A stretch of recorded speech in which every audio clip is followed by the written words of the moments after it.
They said no human ever set foot in the throne of light and lived. But Kael Draven did. He walked through the radiant gates of Vera 9 with the ghosts of a war still whispering in his veins. The air shimmered, heavy, metallic, alive. Above him, 2 suns cut the sky into fire and glass. And on the throne of energy sat Queen Laurenya Vereth, ruler of the Azure Dominion, her gaze sharp enough to slice the world in half. "Human," she said, her voice a storm laced in silk. "Do you understand what it means to belong?" He did not bow. He only looked up, eyes dark with defiance, jaw trembling between fear and resolve. Who was this creature who glittered like a god yet trembled like a soul? What kind of power bows to compassion? What kingdom survives when love enters the war room? The hall fell silent as light curled around her form like smoke, and in that silence the universe seemed to hold its breath. No one yet knew. This moment would end 2 empires. Kael was escorted through corridors that felt alive, walls pulsing faintly as if the palace itself breathed. Every step echoed the weight of his defiance. Laurenya's words still rang in his skull. "Do you understand what it means to belong?" He didn't. Not yet. But something in her voice had carved into him deeper than any weapon. In her private chamber, Laurenya watched the recording of the human's arrival. His refusal to kneel replayed in perfect clarity.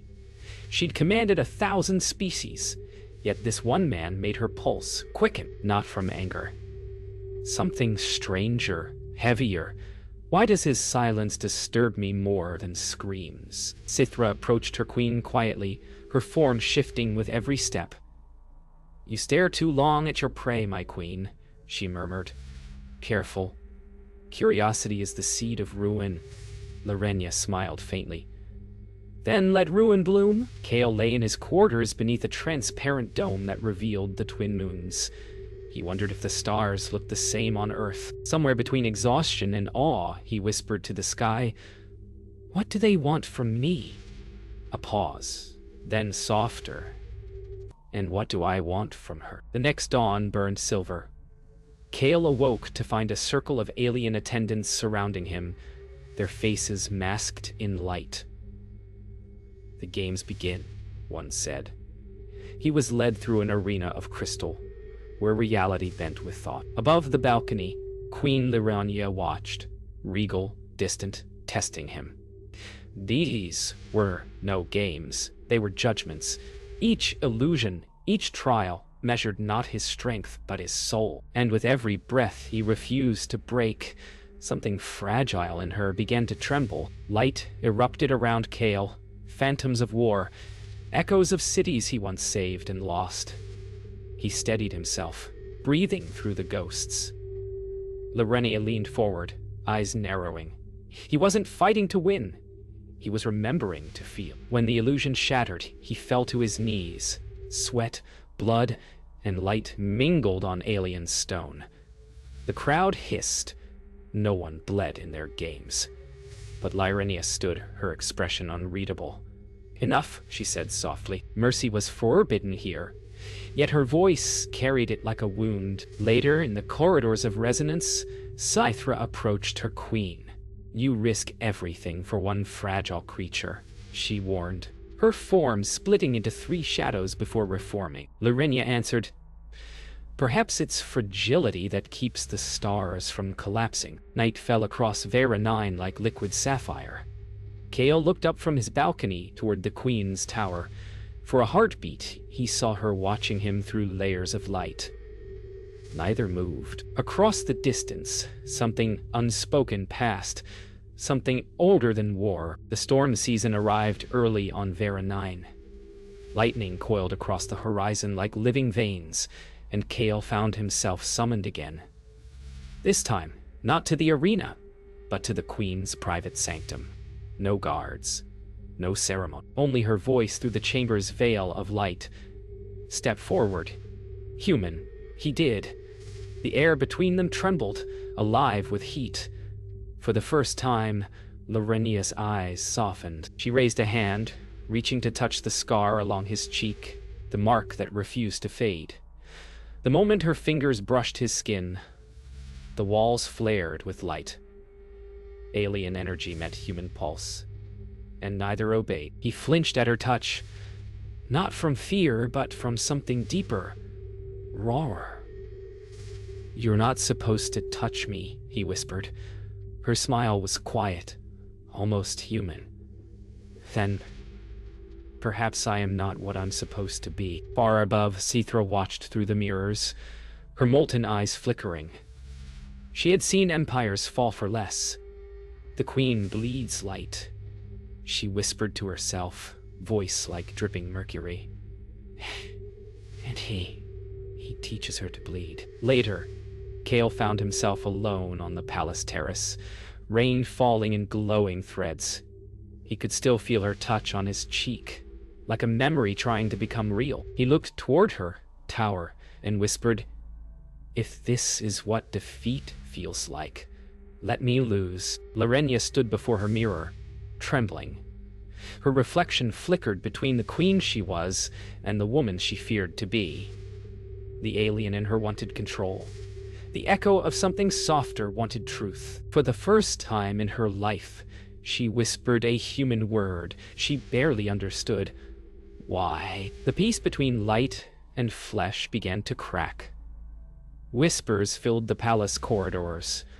The queen's affection for her human envoy had become the Empire's favorite sin. In the war room of obsidian glass, Commander Vorn waited like a storm barely chained. "She forgets what she is," he growled to the guards. "Then I shall remind her."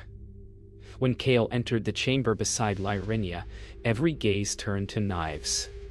One wrong breath, and the illusion of unity would die. Lyrenia's chin lifted, regal and defiant, but her pulse betrayed her calm.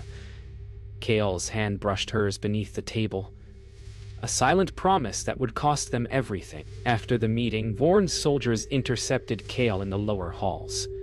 The queen's pet. One hissed, striking him hard enough to draw blood. Cale didn't fight back. He only looked up, bleeding light and defiance in equal measure.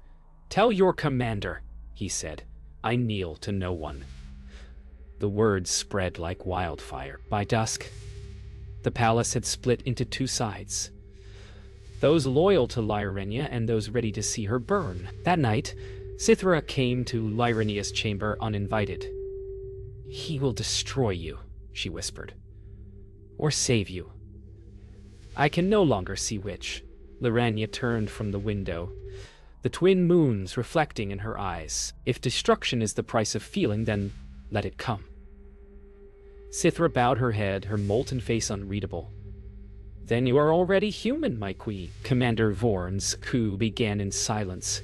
He struck during the eclipse, when the palace lights dimmed to ceremonial black. Cale was seized and bound in a field of energy. Lyrenia, forced to watch, could feel her own soldiers turning away. "This is treason," she hissed. "No," Vorn answered. "This is restoration." The crowd chanted his name, but as Vorn raised his weapon, the queen screamed, not in fear, but fury. Lyrenia unleashed her power.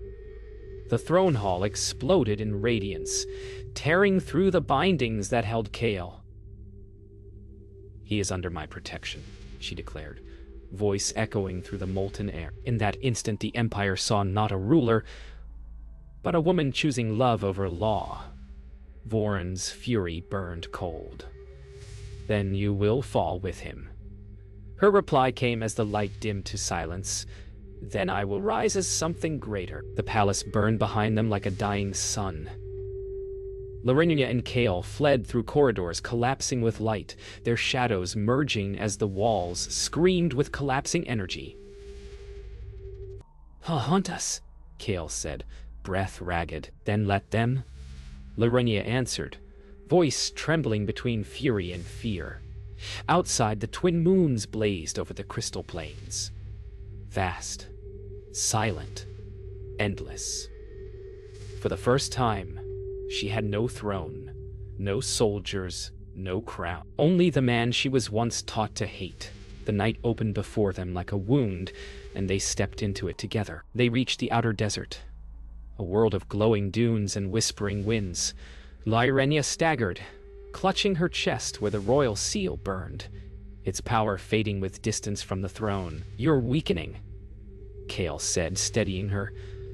"No," she breathed. "I'm becoming free."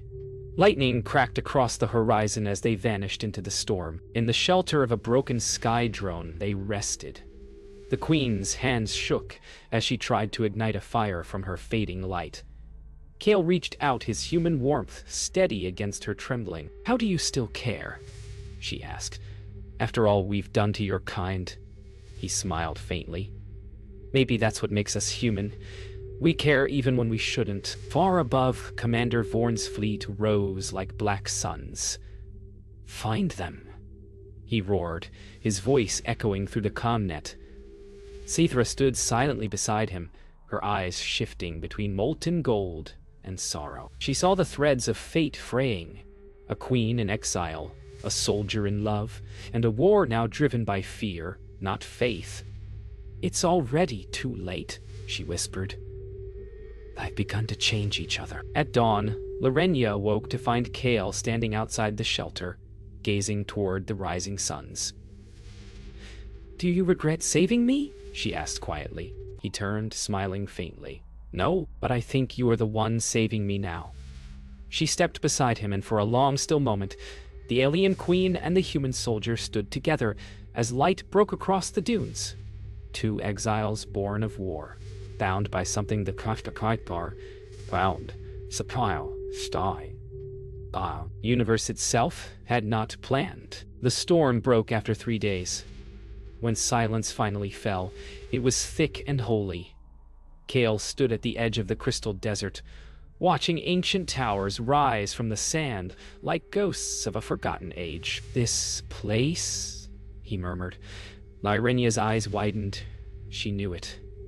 "These are the first cradles," he whispered. "Where the Verathai were born." The air shimmered with ancestral energy. Symbols carved into the glass began to glow at Kale's touch. The queen froze. The runes responded not to her royal blood, but to him. They entered the ruins together. Inside, walls of living glass pulsed like veins, echoing with whispers from centuries past. Images of both alien and human faces flickered across the walls. Identical, interwoven. Lyrenia staggered, gripping a pillar for balance. "It's not possible," she whispered. Kale's hand brushed hers, steadying her. "Maybe we were never enemies," he said softly. "Maybe we just forgot." Sithra arrived quietly, stepping from the light itself. "You've found it," she said. Her voice trembled, not with fear, but awe. "The truth, the throne erased. We were one species once, divided by greed, not evolution." Lyrenia looked to her advisor, eyes wide. "Then all our wars were civil," Sithra finished. Kale felt the weight of it. The centuries of lies, the blood spilled over a mirror. Outside, the sky cracked open with the thunder of engines. Commander Vorn's fleet had found them. "You have one chance," Sithra said, her form already fracturing into light. "Take the truth and run. The universe needs to remember." She turned toward the oncoming storm. "I'll delay him." Lyrenia reached out, tears glimmering. "Sithra." But the seer was gone, dissolving into gold. As the desert blazed with descending fire, Kale and Lyrenia fled into the ruins. "If we die here," he said, "promise me the truth survives." She met his eyes, her expression fierce and fragile. "No," she said. "We'll both survive." "No," she said. "We'll both survive." The truth deserves witnesses. Behind them, the ruins pulsed with ancient light, awakening after centuries of silence, as if the universe itself had just remembered its own heart. The dawn of war bled across Vera 9 once more. The queen and the humans stood at the edge of the awakening ruins, surrounded by the ghosts of two dying empires. The desert trembled with the roar of Commander Vorn's fleet overhead, engines glowing like veins of fire in the sky. Kale turned to her, dust streaking his face, eyes fierce with purpose. "If you go back, they'll break you." Lorenia's voice was steady, though her hands shook. "No, they will see what we've become." She stepped forward, lifting her arms as the twin suns rose behind her. Light poured from her body, not as a weapon, but as revelation. For the first time, she wasn't a queen or a conqueror. She was truth itself, daring the universe to look. The first blast struck the sand beside them, a wave of heat rolling through the air. Kale shielded Lorenia, pulling her down behind a fractured monolith. "They'll kill you for this," he shouted. Her eyes met his, steady, resolute. "Then let me die for the truth, not the lie." Energy shimmered around her palms. Instead of forming a weapon, it shaped into symbols, ancestral words that glowed brighter than fire. The runes spiraled upward, reaching toward the fleet. "They must see," she whispered. "Even if it ends me." Commander Vorn's command deck flickered with chaos. His soldiers hesitated as the runes filled their viewports. Images of alien and human ancestry intertwined. "Shut it down!" Vorn roared. But Sithra's voice, soft and omnipresent, echoed through every channel. "You can't erase what you are." Her image appeared beside him, golden, fractured, radiant. "You taught them to fear each other. Now they remember." Vorn's fury turned to panic as his fleet faltered under the weight of revelation. On the surface, the light from Lorenia's awakening spread across the desert, like dawn made solid. Kale caught her as she faltered, her strength bleeding into the air as shimmering motes. "Stay with me," he whispered. She smiled faintly, fingers trembling against his chest. "You taught me how." The energy flared once more, then folded inward, wrapping them both in a cocoon of pure light. Above, the fleet's weapons dimmed, the soldiers unable to fire upon what they now understood to be themselves. When the light faded, the desert was quiet. The fleet had vanished, its engines silenced by awakening. Kale knelt beside Lorenia's still form, tears cutting through the dust on his face. Her eyes fluttered open, reflecting the sun's. "It's over," he whispered. "No," she said softly, touching his cheek. "It's beginning." As the wind rose, the ancient ruins behind them pulsed again, alive, renewed. Two species, once divided, had remembered themselves through one forbidden bond. And in that fragile peace, the universe exhaled.